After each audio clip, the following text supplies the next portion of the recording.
I've always believed that Hollywood, for the most part, doesn't understand anything about teenagers, or kids in general. The way they talk, the way they look, the way they act, none of it is something that Hollywood seems to truly get. There are of course some outliers here and there, like Stand By Me, The Breakfast Club, and The Perks of Being a Wallflower. Movies that I think encapsulate the experiences of adolescence pretty accurately. But then there are times where Hollywood gives us something that tries to tell the story of teenage characters, whilst also having those characters be played by actors who are very clearly in their late 20s or early 30s. Some examples include Grease, Dawsons Creek, and Sam Raimi's Spider-Man. All of which are still very enjoyable, but it can be a bit distracting when the actor's age is nowhere near their characters.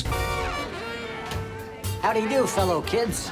What? Looks aren't the only thing that matters, but no matter how good your performance is, if you don't look like your character, it's going to be distracting. They sent us in undercover to college to find the dealer of this new synthetic, and no one will tell us anything. It's because you guys look like fucking narcs. How old are you? I'm 15, Mr. Bennett. Motherfucker, you look 30. Then there's times where, even though the performance is fine, the writing just, well, isn't. There's so many instances of quote-unquote teenage characters using outdated lingo or just acting like a grown adult doing a really bad impression of someone who's supposed to be 15 years younger than them. This is why, back in 2017, when I sat down to watch a little movie called The Edge of 17, I wasn't expecting much. It didn't help that, minus Woody Harrelson, I didn't recognize any of the names attached to the movie at the time, including Haley Steinfeld, as crazy as that sounds. More or less, I was kind of expecting the film to feature everything that I just mentioned. I expected it to feature everything wrong with movies about teenagers. I was more than ready to be disappointed yet again by another attempt from Hollywood to portray the teenage experience. However, what I found instead was a movie that made me laugh, made me cry, and ultimately reminded me that maybe there are still some filmmakers out there who truly understand the trials and tribulations teenagers often go through. The Edge of 17 is a profoundly good film, and it is, in my opinion, the single most accurate look into the life of a teenager I've seen in film since The Breakfast Club. The film follows Nadine, a 17-year-old high schooler who's going through the motions that are to be expected when being on the verge of adulthood. She has to navigate a bunch of changes in her life, with the most significant change being living without her dad, who sadly passed away, and was also, coincidentally, the only person Nadine believes truly understood her. She also has to deal with her overbearing mom, her overachiever brother, her best friend who's in love with her brother, an unlikely friend, and the most sarcastic high school teacher of all time. Maybe nobody likes you. One of the many things that I have to praise the film for is the direction. I greatly commend the film's writer and director, Kelly Freeman Craig, who knew exactly how to get the best performances out of the actors.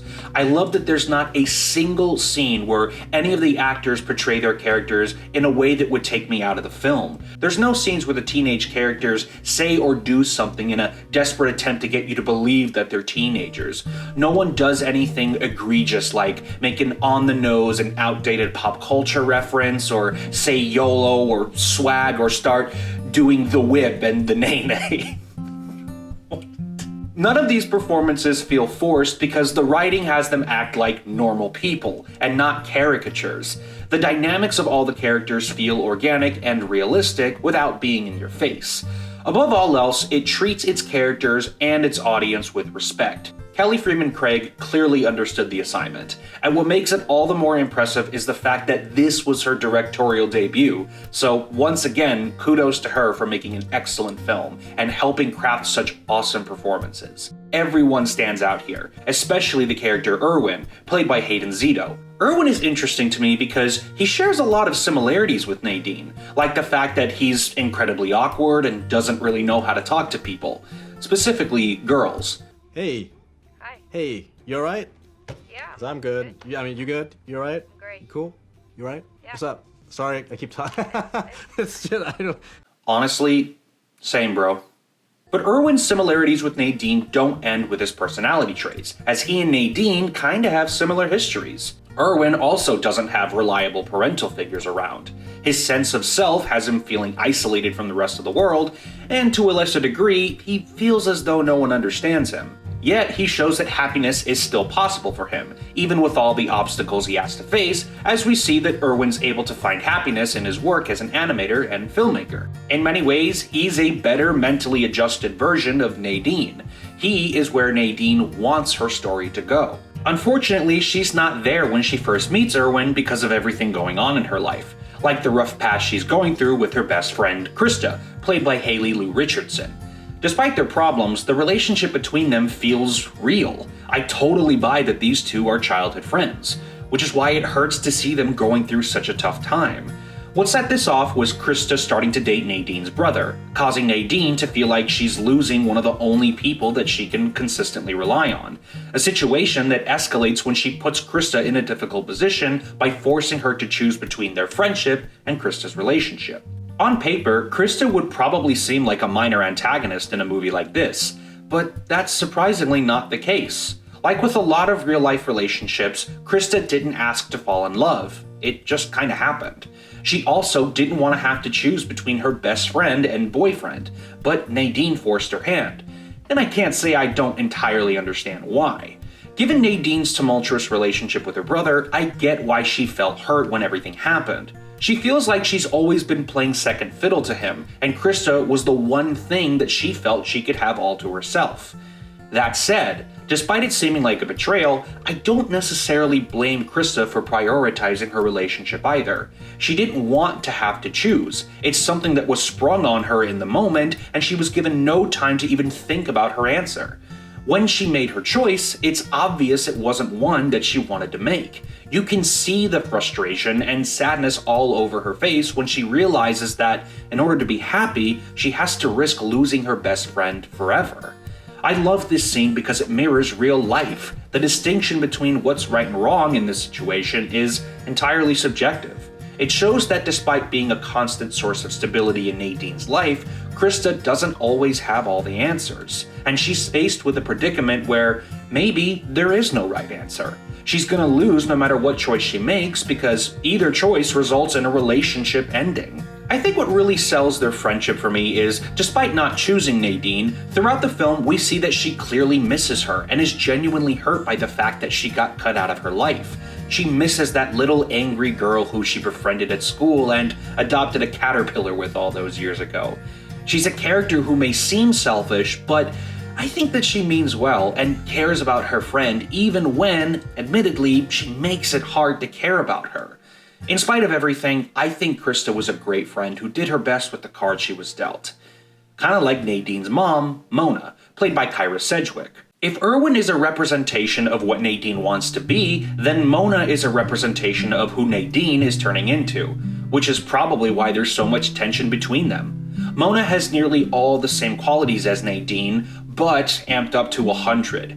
She can't maintain a healthy relationship, she doesn't really know how to talk to the people around her, specifically her kids, and she has poor emotional regulation, much of which stems from losing her husband. It's hard enough being a single mom, but it's especially difficult when you're the mother of two kids who couldn't be more different from each other, as well as not really being able to understand one of them. When she had her husband, Tom, played by Eric Keenly's side, she had at least one person she could trust to help her get through being a parent.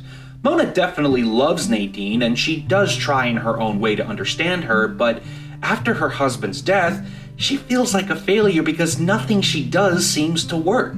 This leads to her unintentionally driving a wedge between her and Nadine. If this was any other film, she probably would have been the main villain. But what I love is that the film humanizes her and shows that she's not the way that she is because she's a heartless monster who's unfit to be a parent. She is who she is because she's suffered an unfathomable loss and has to do the hardest job in the world all by herself. Whilst Nadine can at least try to put up an act and pretend like she's adjusting to her circumstances, Mona can't. She definitely does try to hide it, but it becomes clear that she doesn't know how to deal with everything that's going on. This is the source of all her frustration and inability to keep up with everything life is throwing at her. Just like her daughter, she feels helpless in a world that seemingly has a new obstacle for her to overcome every single day, regardless of whether or not she's ready for it or equipped to handle it. Thankfully, it's not like that for her for the entire film. Despite Mona's flaws and mental breakdowns, she does get brought back down to earth and realizes that it's not easy for her kids either. Despite their differences, they all share a similar pain. The pain of loss, the pain of insecurity. This is what ultimately starts Mona on the path to becoming a better mom. A mom that's involved but not overbearing. A mom who is ready to finally be on the same page as her kids, however difficult it may be. Mona's story is one that shows that familial relationships can be complicated, and not just for the parents, but for the kids as well, especially with her son Darian, played by Blake Jenner. I'm not gonna lie, I was ready to hate Darian going into this movie. I was so ready for him to be another one of the cliche mean older brothers that we've seen done 1,000 times before in 1,000 other movies. But to my surprise, I actually really liked Darian. He was surprisingly humble, soft-spoken, and his story is so interesting that, in another movie, he could have just as easily been the protagonist. But it's not just the fact that his character is a breath of fresh air that makes me like him, it's why he's so different from all the cliche older brothers that we've seen before. Darian seems to have it all. He's an athlete with good looks, good grades, a good girlfriend, and a promising future. On the surface, it looks like everything's going well for him. But we come to learn that that's not really how he sees things. Darian actually has a lot of trauma of his own, not just from the death of his dad, but because he's more or less assumed his dad's role as the man of the house, a job he assumed at an age where he shouldn't have had to. But this is why Darian is such an overachiever. He feels like he has to be the best so as to prevent everything from falling apart. This makes his relationship with Krista feel more justified, as she's the only person he doesn't constantly have to worry about on a daily basis.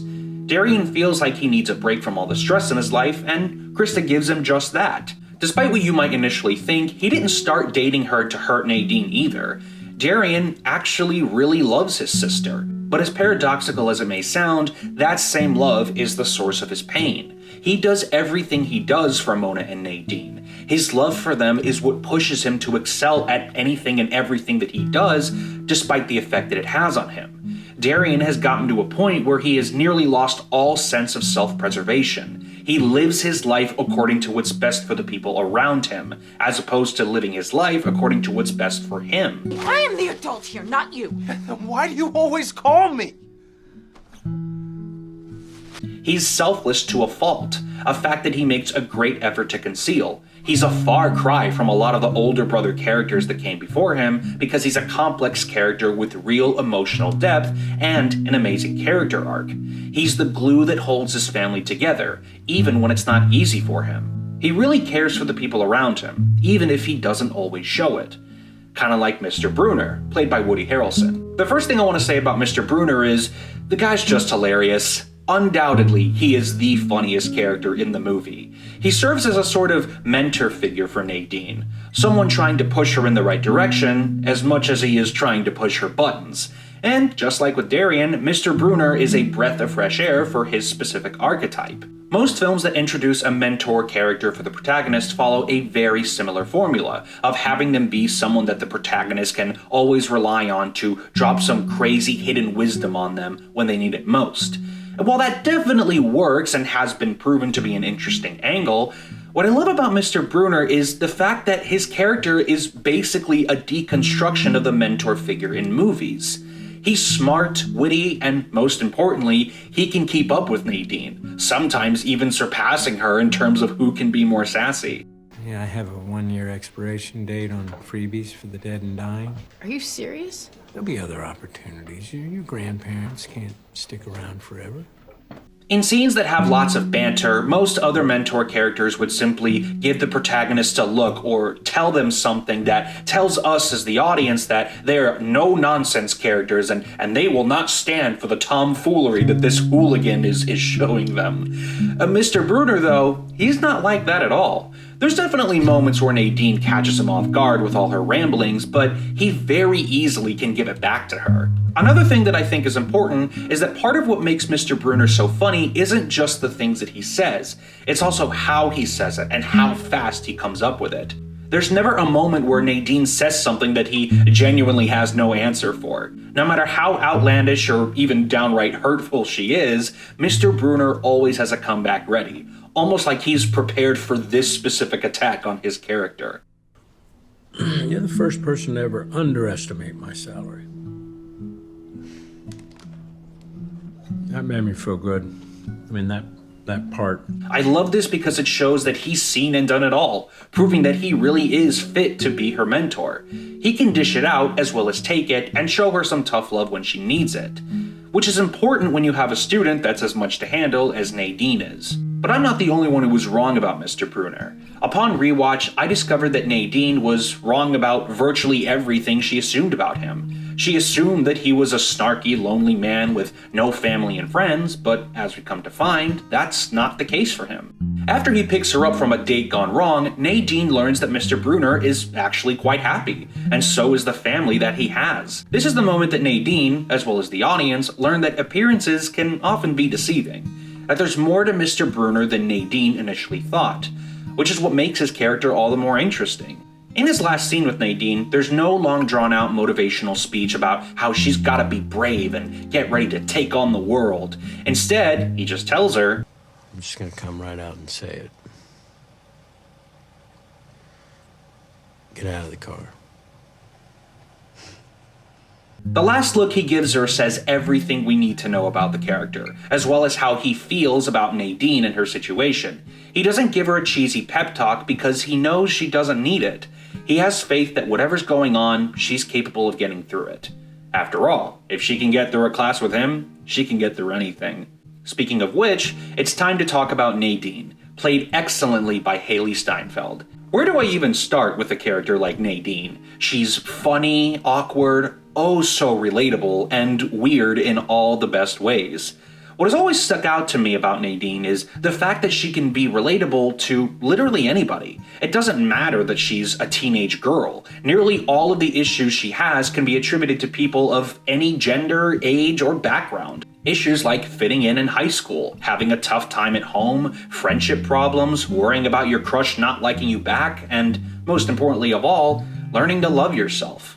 The truth about the awkwardness of Nadine's character is that it stems from the same thing that many teenagers face in real life all the time: insecurity. Nadine never feels like she's enough, not for her best friend, not as a student, not even for her own family. But most tragically of all, her awkwardness stems from a lifetime of always feeling like she's never been enough for herself. Like so many other kids in real life, her weirdness is how she copes with the pain she's feeling inside, how she manages her feelings of insecurity and self-loathing. She's nowhere near as well put together as she wants everyone to think she is. She's nowhere near as well put together as she wants to think she is. She's far from perfect. She knows that, and she hates it. Often making rash decisions at the drop of a hat, saying hurtful things without thinking first, and not addressing what's going on until she's shown that she's not the only one in pain.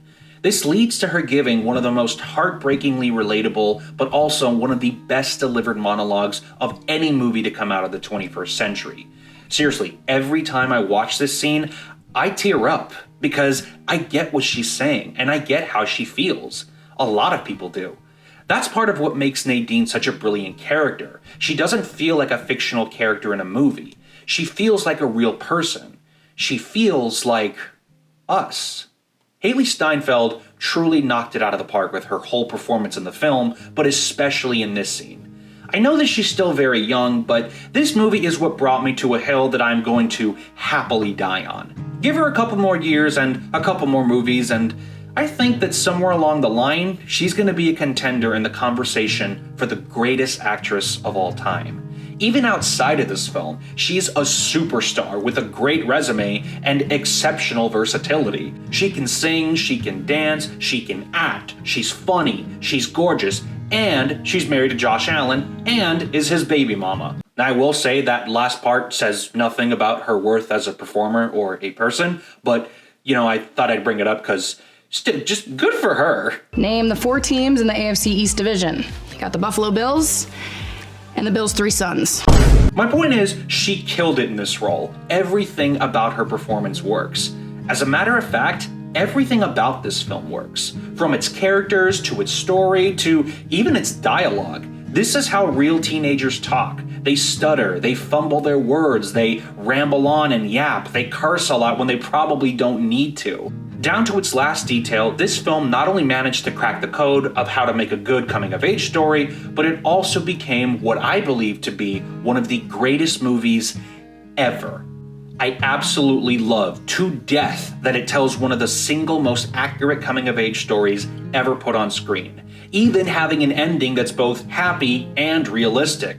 Erwin introducing Nadine to his friends and her engaging in conversation with them is the full circle moment that Nadine needed. It shows that not only is she aware of what needs to change, but that she will move forward to make those changes. Her problems aren't necessarily over, but rather they've subsided for the moment.